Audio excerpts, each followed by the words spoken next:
Monsieur le Premier ministre, vous avez la parole.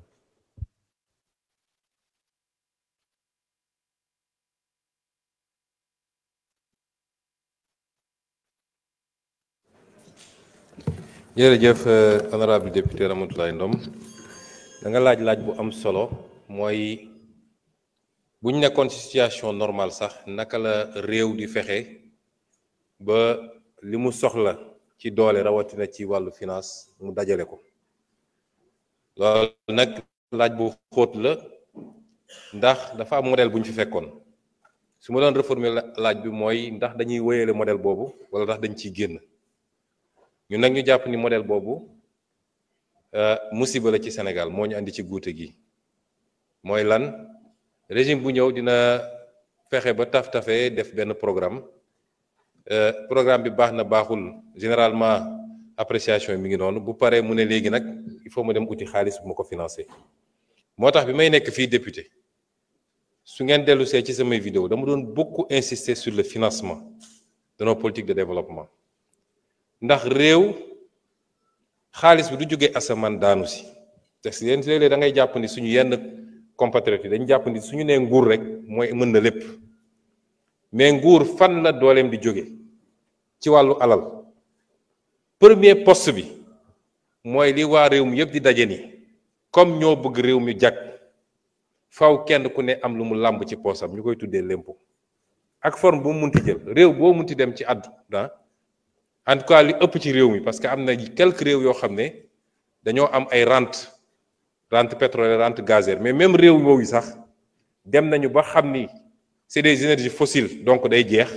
ñu commencé di dugal ñoom it léegi de la fiscalité comme réewu golfe bi ñoom ñëpp léegi am nañu un système fiscal parce que xam nañ ni pétrole gaz day jeex mais 99% réewu àdduna bi peut-être li ëpp ci seen ressource mi ngi jógee ci li nit ñi di dajale ñu koy wooyee la fiscalité dinaa ci dellu si ñaareel bi ci tegu muy bu am solo it mooy li la yàlla wërsëgale ci ressource naturelle nooy def ba mu tegee sa loxo te foofu nga démarrer sa question ma dellu si ensuite nga doog a xool nag bu ma dajalee loolu yépp ba léegi am na lu des fan laa koy jëlijee ndax damay leb wala su may lebit ban forme lay jël loolu di doon question yoo xam ne yu am solo la ñuy ut est-ce que leb bi damay wax waa réew mi ñu dajale ci seeni effort comme li ñuy def barki démb nga xam ne dañ koy soxla ci kopparu réew mi kenn ku nekk làmb poosam wala damay dem ci institution bancaire yi wala damay dem ci partenaires internationaux yi muy le bilatéral wala multilatéral ma dem uti ko ñun nag suñu réew gars yi dañ daan def seen programme ba pare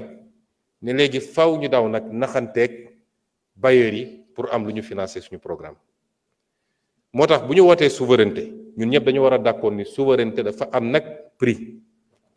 souveraineté damaa bëgg a moom sama bopp dafa am lu mu àndal de mooy ñun nañu fexe ba li réew mi laaj ñu génne ko ci ñun premier facteur bi mooy sénégalais yi nañu familiariser wu ak impôt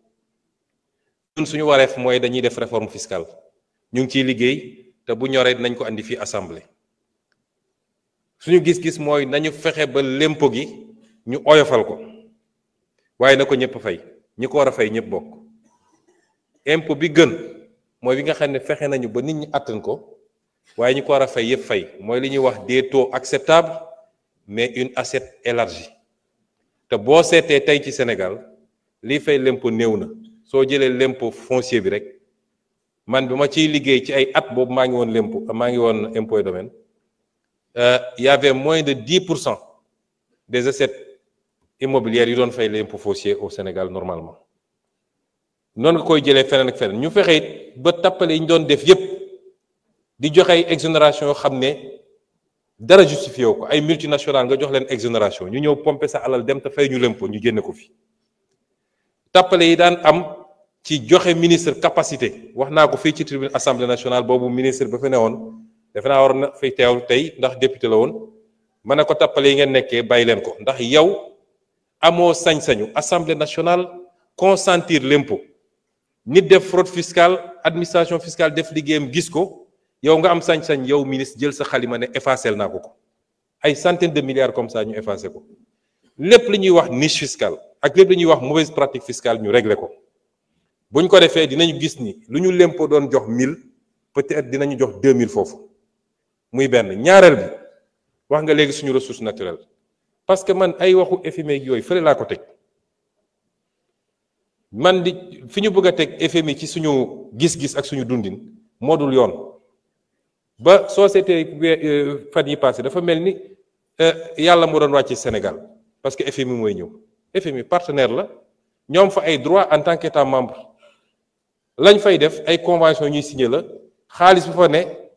mboolam ñi bokk FMI ñoo fay contribuer pour FMI di lebal ñëpp lay lebal nag am na réew yu am doole te la ñuy dem FMI ñu lebal leen kon ñun yalwaan ñu saraxuñu te lañ fay jëlee it dañ koy rembourser ba mu mat lu ko may ñu jaar ak ñun fa ñuy jaar ak képp ku amel bor te li xew ci réew mi ma dellu si ni effort yi ñuy laaj Sénégalais balaa muy am solo ñi leen dugal ci guute gi ñoom ñëpp ñu ñëw layoo kook Sénégalais yi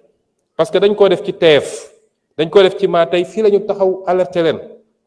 ba ci FMI fii laa taxaw alerter ko bind ko lettre en 2018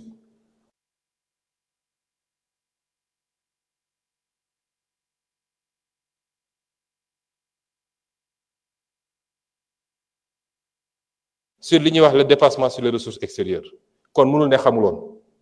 moo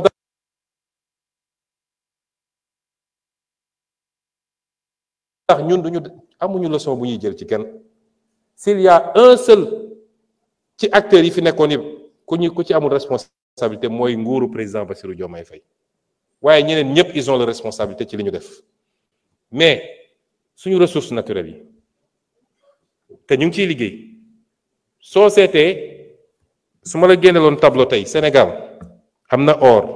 am na clinker am na argent phosphate am na calcaire am na argile basalte manganèse les minéraux lourds le fer nga boole ci pétrole bi boole ci gaz bi boole ci zircon bi boole ci jën gi ñu am ci géej gi loolu nu mu toll mais lan lañ ci am su ma la joxoon tey les statistiques soo jëlee lu mel ni phosphate amuñu ci dara boo jëlee phosphate redevance minière dara impôt sur les sociétés rien parce que ñaar yooyu la état di am ci mbir mi dividende ñu la ciy coppal moo tax ñu ne dañuy engager les renégociations ñu ngi ciy liggéey bu ñoree dinañ ko yàq ba Sénégal yëpp gis ko noonu lañ koy defee ci pétrole bi noonu lañ koy defee ci gaz bi mais li ñu am ñun parce que pétrole beeg gaz bi boo ko jëlee yàgg naa ko bind naa ko 2016 sama livre bi te tey yàlla jox na ñu nguur ñu ngi ciy liggéey soo jëlee investissement yi multinationales yi def après ñu ne soo koy amortir 75% yi dañ ko yóbbu ci cost oil bi mu des 25% te 25% yooyu Sénégal 15% la ci am 25% nga am ci 15% ñu war a amortir sur ñaata at ba pare ñu ne am na audit boo xam ne pare na bu ne dañoo def ay surcoût ci li ñu ne moom la ñu investir dëgg te lii yëpp dugalaguma les prix de transfert yi ñuy dugal nga xam ne dañu tappale façon tappale bu nekk ba seen marge dañ koy wàññi seen charge ñu yaatal ko. Merci beaucoup. Honorable Cheikh Ahmed Tidiane Youm, vous avez la parole.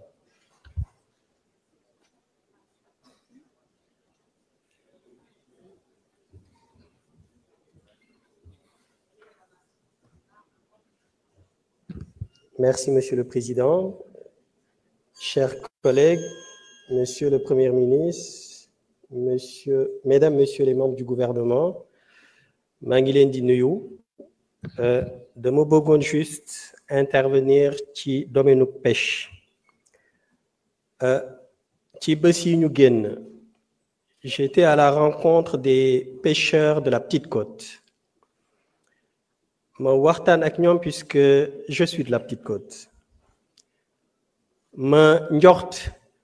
jafe-jafe yi nga xam ne ni ñoom moom la ñuy rencontrer. Je suis allé vers eux pour jéem a xam davantage jafe-jafe yooyu elles étaient liées à quoi. J'ai rencontré le Jaraaf Badou Ndoye, plus précisément à Mbour, ak ndey ji réew bi muy Dame Ñing ak yeneeni pêcheurs yoo xam ne nii toog nañu waxtaan. waaye bi ñu waxtaanee li ñu ma wax ci jafe-jafe yi ñuy rencontré bokk na ci ma jàpp mu nekk ñaar te jafe-jafe yooyu dafa am des conséquences terribles au sein de la société au niveau de la Petite Côte bi ci jëkk li ñu ma wax dañu ne wax ma ni ma li nga xam ne nii moo tax seeni jafe-jafe gën a accentué moo nekk bi ci jëkk ce sont les filets les monofilaments mu nekk ay mbaal yoo xam ne nii mbaalu nylon la ñu koy utiliser suñ ko utiliser mbaal bi su desee ci biir géej bi c'est pas biodégradable mën na des ci géej bi pendant des siècles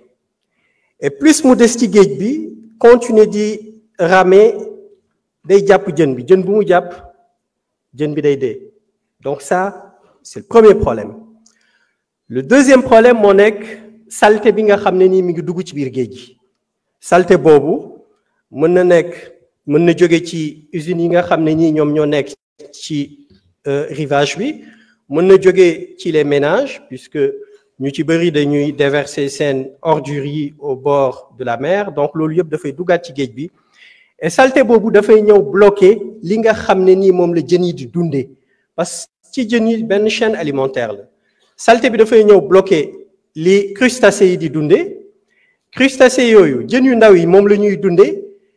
et ce qui fait que crustacés yooyu suñu mënul am lu ñu lekk dañuy wàññeeku suñu wàññeekoo jën yu ndaw yu leen di dundee ñoom it dañuy wàññeeku fatalement jën yu mag yi les prédateurs yiy dundee jën yu ndaw yi ñoom it dootuñu am lu ñu lekk donc vous voyez que la chaîne alimentaire est profondément perturbée pourquoi parce que li ñuy dundee saleté bi daf koy naj ci biir géej bi et beneen conséquence bi nga xam ne nii loolu am na ko mooy l'émigration clandestine mool yi nga xam ne nii dañuy dem géej bu ñuy dem géej def investissement jënd carburant jënd lekk nekk ci géej bi pendant une semaine voire même plus parfois même un mois xaalis boobu yëpp ñuy investir bu ñu demee ba biir géej du ñu jàpp lu bëri donc ce qui fait que su ñuy def des allers-retours di dem ak ñëw du ñu am lu ñu jàpp day dem ba à un moment donné dañuy xool leneen lu ñu def comme ñoom géej rek li ñu xam et donc loolu moo tax le plus souvent ñuy nekk des convoyeurs de ñi nga xam ne nii dañuy dem Europe en passant par la mer mu nekk une aventure mortifère ñi ciy dugg le plus souvent du ñu mën sax fay donc le plus important mooy si on parvient à fixer les pêcheurs puisque ñoom ñooy nekk convoyeurs yi les passagers ñoom le plus souvent ils viennent à l'intérieur voire même parfois de la Petite Côte mais amuñu capacité dem ci biir géej gi et donc ma bëggoon xam comme ministre des pêches et des infrastructures maritimes et portuaires am na quelques mesures yu ñu jël ci bés yi ñu génn ma bëggoon xam loolu ban taxawaay la ci nguur gi am parce que monofilament yi xam nañ ne dañ ko aaye mais malgré l'interdiction pêcheurs yu bëri ñu ngi koy utiliser et loolu dafa nekk di lor sénégalais état bi def na liggéey bu am solo ci accords yi donc loolu bu ñu ko régler ba pare je pense que le plus important fi mu nekk nii mooy que l'État s'attaque à ces deux fléaux-là et permettre de fixer les pêcheurs ba ñu mën a toog fii Sénégal. Merci beaucoup. Monsieur le Premier ministre, vous avez la parole. Oui, Madame le ministre des Pêches.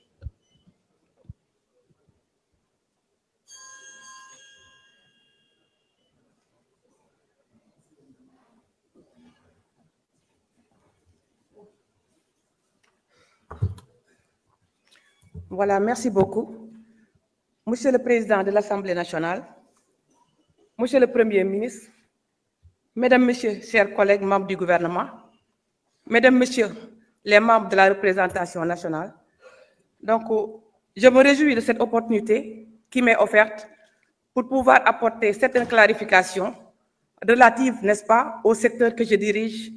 par la volonté de son Excellence, Monsieur le Président de la République, et sur proposition de Monsieur le Premier ministre, qui est un secteur très stratégique, à savoir le secteur des pêches. Et il faut le dire, c'est un secteur stratégique,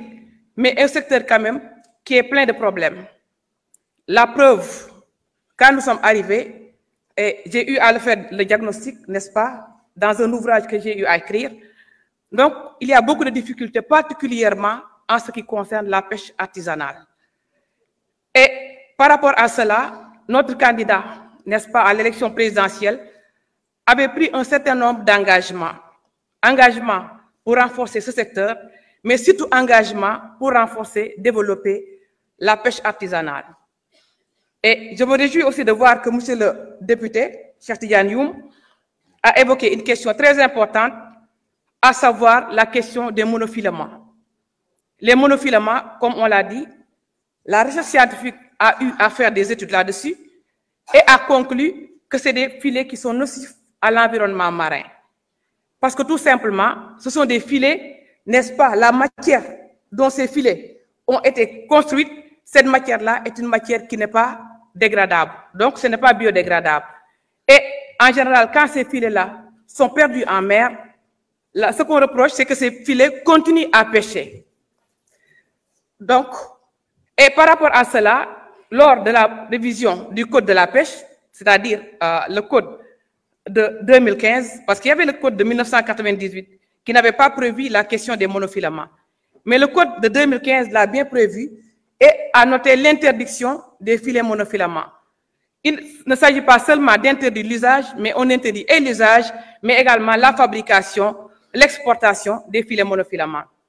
Mais ce qui est arrivé avec ce qu'on a trouvé sur place,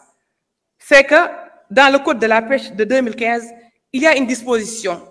qui devait être transitoire, mais malheureusement auquel on n'a pas donné ce caractère. Donc cette disposition-là dit qu'il peut y avoir une dérogation à l'utilisation de ces filets monofilaments par les pêcheurs. Et malheureusement, quand on est arrivé, ce qu'on a découvert, c'est que ce qui devait être une simple dérogation est resté le principe. C'est-à-dire que ces filets sont utilisés, surtout à Saint-Louis, avec les pêcheurs qui font la scène tournante. Et maintenant, le département, quand je suis arrivé, donc il fallait trouver des solutions. Mais nous ne pouvons pas, de manière brutale, comment dirais-je, confisquer ces filets-là. Parce que nous sommes dans un secteur quand même où nous privilégions le dialogue, où nous privilégions la concertation. Et ce qu'on a vu, par exemple, bon, je vais faire peut-être une digression, mais qui a une relation avec ce que je vais dire tout à l'heure. Le gouvernement du Sénégal, depuis quelques années, subventionne les moteurs hors bord pour les pirogues de pêche artisanale. Moi, quand je suis arrivé, j'ai pensé que c'est une mauvaise politique. Parce qu'on ne peut pas, n'est-ce pas, subventionner comme ça des moteurs. On peut les subventionner pour des raisons de sécurité. Ça, on peut le comprendre. Une pirogue qui a une moteur défaillante, qu'il faut changer, ça, nous pouvons le comprendre. Mais quand tu as subventionné de manière aveugle, de manière irraisonnée, et que maintenant les pêcheurs bénéficient de ces moteurs-là, non pas parce que leur moteur est défaillant, mais l'utilisent pour construire une autre pirogue. Madame la ministre, oui? Veuillez vous exprimer en wolof pour parler aux pêcheurs. Waaw, d'accord. Voilà. waa kay kon man ne rek ma indiwaat ay leeral tuuti ci laaj bi ñu ma laaj léegi nii ndax di gërëm député Cheikh Tidiane Youm ci opportunité bi ma may ngir ma mën a expliquer yenn jafe-jafe yi nga xam ne secteur bi ma yor moom ci la da cee am te ñu ràññee ko lool. léegi moom question bi muy laaj mooy waxu filet monofilament yi boo xoolee ay filet la yoo xam ne nylon lañ ko defaree te filet yooyu dañ ne bu rëccee ba daanu ba dem ci biir géej gi. day continuer di napp ndax du yàqu mukk donc ay filets yoo xam ne c'est pas biodégradable donc day continuer rek di napp en même temps buy napp day piéger espèces yi fa nekk mais en même temps day polluer environnement bi loolu moo taxoon nag bi ñuy modifier la loi de 98 code de la pêche ñu jël beneen code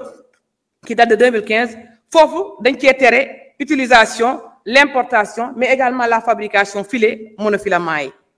mais malheureusement ci même code boobu dañ ci def disposition boo xam ne dañ ne mën nañ def dérogation continuer di ko utiliser sans préciser dérogation bi lu tax fan la war a yem donc dérogation boo xam dañ koo ubbi ba tey dañoo gis ne boo xoolee li nga xam ne dafa waroon nekk benn simple dérogation c'est devenu le principe tey boo demee fu mel ni Ndar ñoom ñi nga xam ne ñoom fila tournant la ñuy wax mooy les scènes tournantes ñoom actuellement bu ñuy napp filet yooyu la ñuy utiliser ñun nag bi ñu ñëwee ci suñu gouvernement ñu xam ne loolu baaxul mais dañ ne nañu privilégier concertation ndax dañu nekk ci secteur boo xam ne boo xoolee waxtaan moo ko yor du secteur boo xam ne rek bien que dañuy appliquer la loi dañ koy appliquer de manière rigoureuse ndax gis ngeen résultats yi ñu def dernièrement sur le suivi contrôle et surveillance gis ngeen navire yi ñu arraisonné gis nga ni ñu exiger li ñu war a fay ñu fay ko amul baale amul négocier amul dara loolu yëpp def nañ ko mais terewul aussi secteur pêche artisanale ñu dañ ne nañ privilégier concertation te concertation bi mooy filet yooyu ñun jàpp nañ ne balaa ñuy ñëw tere leen ko ne tey du ngeen ko utiliser ñun dañoo travailler ci programme boo xam ne de remplacement de ces filets là moo tax may wax sànq waxu moteur hors bord yi ndax moteurs yi depuis quelques années gouvernement du Sénégal dafa ñëw rek décider di maye ay moteurs te bi ñu koy maye aussi c'était dans le contexte électoral pour des raisons politiciennes loolu mooy dëgg gi léegi ñun moteurs yooyu comme calculer woo xamuloo ñan ñoo ko soxla da ngay joxe noonu rek ça veut dire que yow yaa ngi yokk effort de pêche bi ndax boo joxee moteur ka nga jox moteur mu dem daaj lu benn pirogue ñëw dugal ci moteur bi fekk fi ñi fi nekkoon yow yaa ngi yokk effort de pêche ba tey actuellement amuñu benn maîtrise sur la flotte de pêche artisanale d'ailleurs ñu ngi ciy def loo benn étude waa ANSD ñun bi ñu ñëwee nag te directeur des pêches mi ngi fi toog maa ngi di wax ak moom ne ko dama bëgg léegi le programme là bi nga xam ne dañ koo jël pour def ko ci moteurs yi nañ xool nan la ñuy financer remplacement filet monofilament yi te tey actuellement ñu ngi ciy liggéey su ko defee suñ jëlee filet yooyu jël ay filet tegal leen fi jox leen benn période bu gàtt ne leen nag il faut vous mettre aux normes ci période bi am ngeen droit ñëw ñu jox leen ay filet ngeen remplacer yu njëkk yi mais bu période bi weesee keneen ku yor filet monofilament yi ñun dañ koy ñëw confisquer ko parce que loi bi permettre nañ ko. également aussi mi ngi wax aussi déchets au niveau de la mer effectivement géej gi salte na mais ñun ñu ngi ci liggéey bu baax ndax am nañ direction boo xam ne gestion des fonds marins toujours mi ngi dem ci plage yi di def ci géej gi def nettoyage des fonds marins parce que géej aussi dafa war a dund. jërëjëf madame la ministre kon laaj bu mujj bi ñu ngi koy jox vice-présidente groupe parlementaire PASTEF di madame Marie-Angélique Mame Selbé Diouf.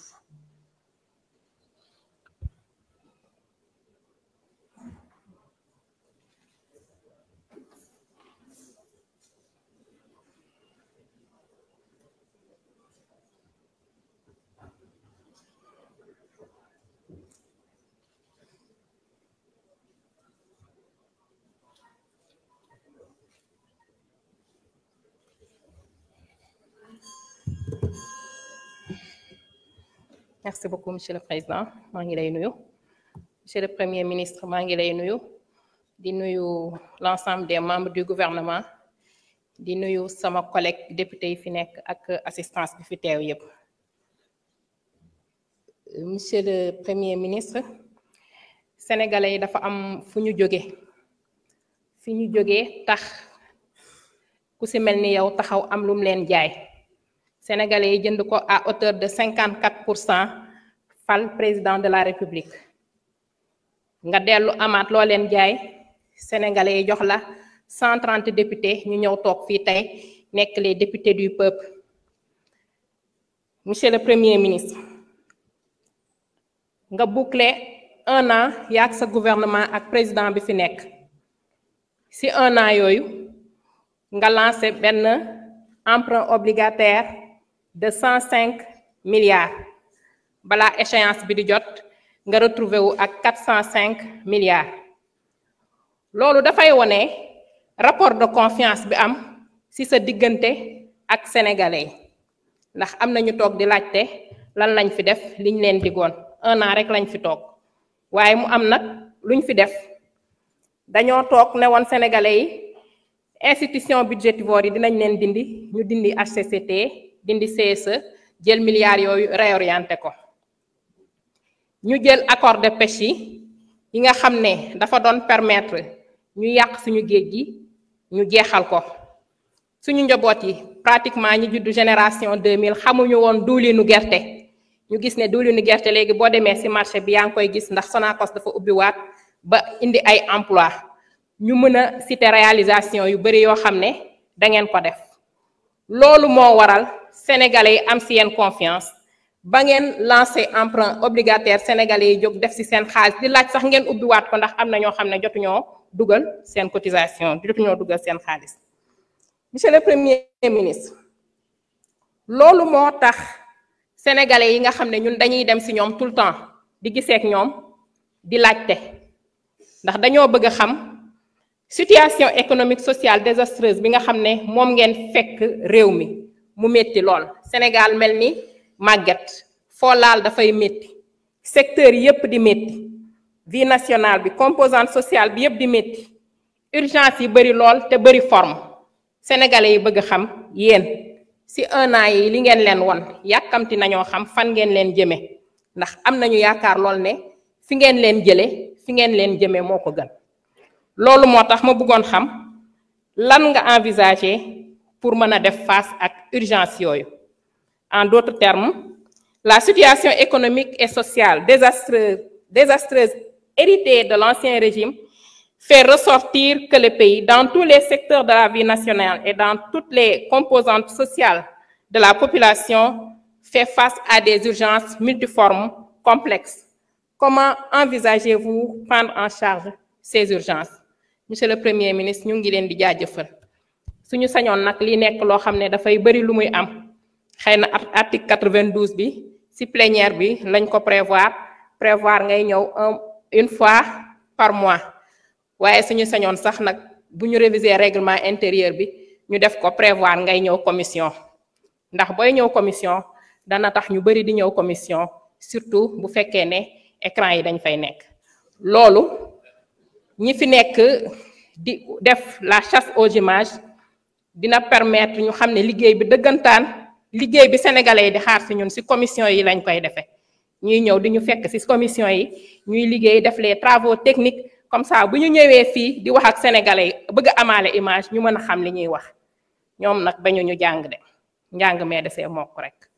maa ngi leen di jaajëfal. jërëjëf monsieur le Premier ministre mën nga ñëw jël kàddu indi sa tontu. Merci beaucoup, Monsieur le Président de l'Assemblée nationale, honorable député Marie-Angélique. laaj bi nga laaj dafa am solo te daf may permettre ma yeggali li ma jotuloon yeggali sànq ci tontu boobu da nga laaj question wu lan mooy priorité yi ma doon wax sànq fi ñu fekk réew mi ak li ñuy liggéey pour redresser ko d'abord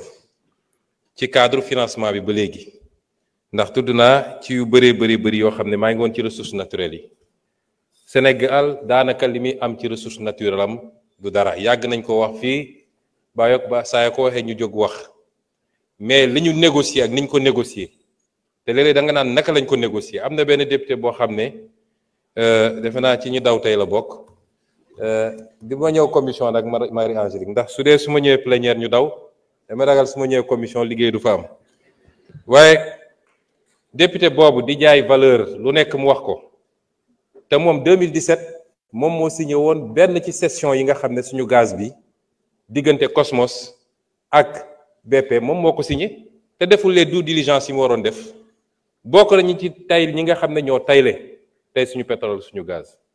suñu jógee taxaw naan dañuy wax mais Sénégal moo demee noonu te li ma wax nii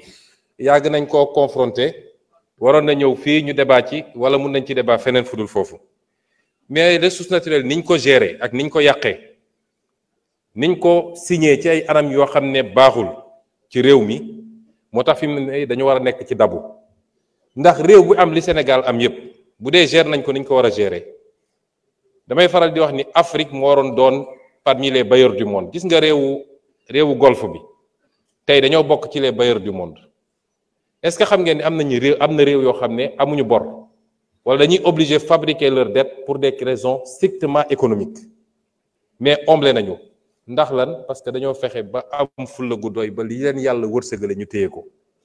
mais Afrique rek ngay gis ñu ne am nga ressource naturelle xoolal lu mel ni phosphate bi te ñun amuñu ci dara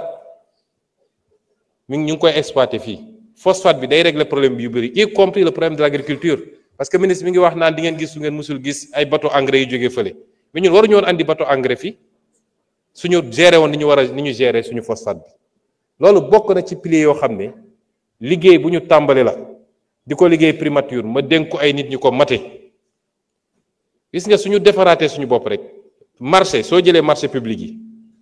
li ñu jot a renégocier ci marché public rek dépassé na 60 milliards loo xam ne lu régime bi fi jógee signé woon la ba pare ay surfacturation yoo xam ne 20 milliards ici 10 milliards là-bas te ñañ ko seqal bi ñu waxtaanee ba démontrer leen ni lii c'est surfacturé ñoom nangu nañ ko ba d'accord le surplus ñu réorienté ko feneen te loolu mooy rek ci ay marché éducation nationale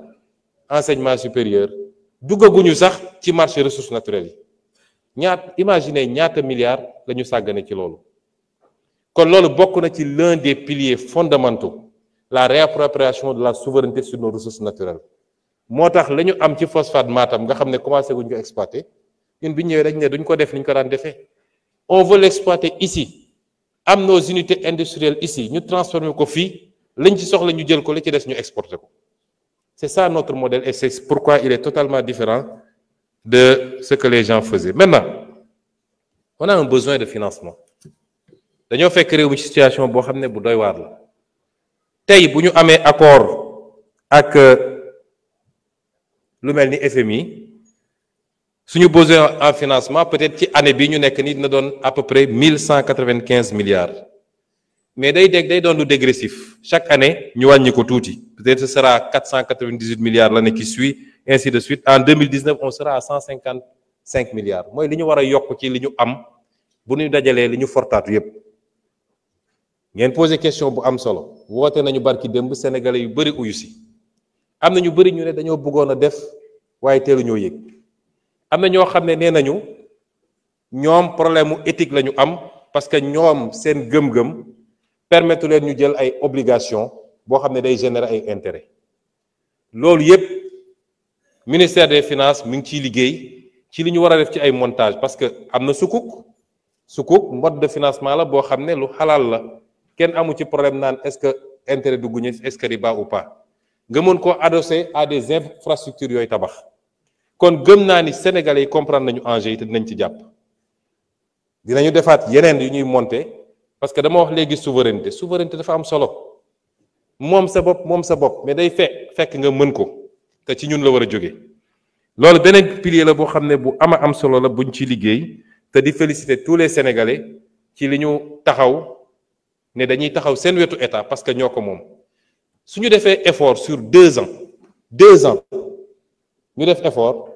on stabilise les choses jël un nouveau départ daa di tirer les leçons des erreurs passées mooy yàkkamti ak bëgg lu fees bëtu nit ñi ba tax nga maquiller ay chiffres dem lépp loo xam ne yéegaloo ko nit ñi jaarul assemblée nationale di ko dugal ci ay comptes maquillés yooyu yëpp ñu tirer ci les enseignements te dem à notre rythme mën nañu def loo xam ne ci 10 ans Sénégal day doon li ñuy tuddee les dragons d'Asie noonu la ñuy tuddee Sénégal ci loolu la ñu nekk war nañu tudd aussi lu mel ni les ressources longues yàgg nañ koo tudd naka la ñuy réorganiser à travers la CDC à travers les différentes caisses ba mun a travailler sur l'épargne des Sénégalais parce que am na réew yoo xam ne le premier facteur d'investissement mi ngi jógee ci épargne bi moo tax soo déggee coow li am États-Unis toujours day am fu mu yem soo déggee ñu ne bourse bi yëngatu na rek président ba nu mu am doole day taxaw ndax l'épargne des Américains ci bourse ba la ne loolu mooy financer l'économie américaine en premier balaa leen di ñëw donc loolu ñu ngi ciy liggéey aussi nu ñuy fexee parce que épargne dafa baax diine sax da koo digle nit doo loo am lépp nga dundee ko tey ëllëg mbir na la bett mais épargne boobu su dee c'est d'épargne longue dina jox beneen possibilité pour réew mi. la monnaie yàgg naa wax ni c'est pas un tabou lu ñu war a waxtaan la suñu koppar gii méngoowul ak dëppoowul ak fi ñu war a jëm président junj na ko keroog réew doo ñëw rek daal di rajaxe yépp da nga koy teg ci temps teg ko ci yoon mais suñuy option ci monnaie bi mooy monnaie bi dina soppiku wala ñu jël suñu responsabilité ñun te am na àpp yu ñu àppal suñu bopp mais gëm naa ni ñiñ ko seqal dinañu dem dans la direction bi ñëpp bëgg parce que mënuñu continuer keroog en conseil des ministres le ministre de l'économie dafa présenter benn communication wone ni suñu économie alignée sur l'économie de l'Union européenne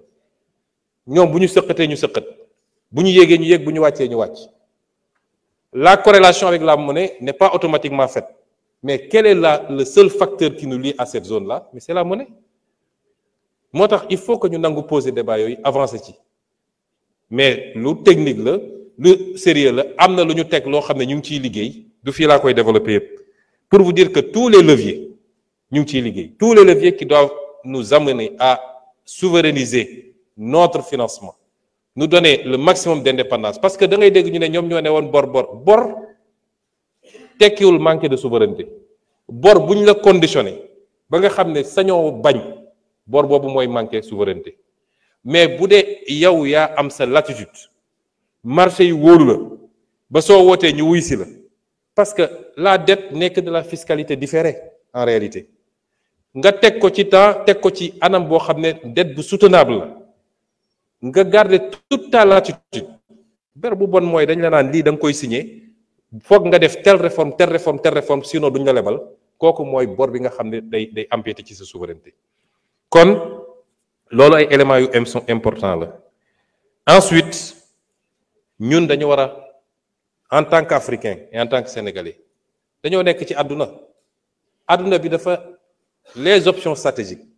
dañu nekk ci àdduna boo xam ne y a le choc des grandes puissances y a ce qu'on appelle le piège de Thucydide mooy à chaque fois qu'une nouvelle puissance jóg beneen puissance bi fi newoon ni muy réagirait par rapport ak puissance boobu études yi ñuy def mooy ci 16 cas yi ñu étudier dans l'histoire de l'humanité les 12 dafa mujjee ci guerre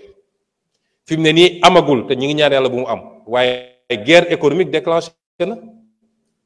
ñun les petits pays comme le Sénégal ban stratégie dañoo war a am pour capter les dividendes de cette guerre économique qui se déclenche parce que am nañu toutes les options et tout le potentiel qu'il faut l'Afrique doit être le prochain moteur de l'économie mondiale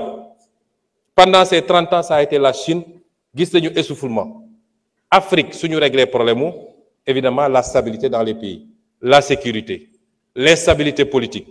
qu'il y ait un minimum de consensus entre nous c'est pourquoi j'en appelle à l'opposition parce que fii y a pas matière à opposer fii amul lu ñu fi opposer fi ñu fekk réew mi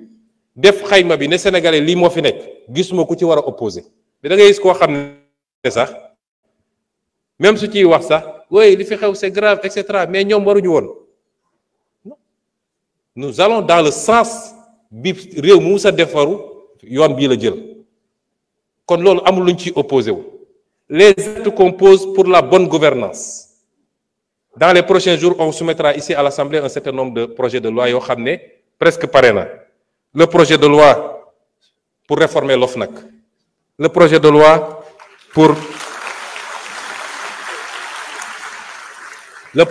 pour les lanceurs d'alerte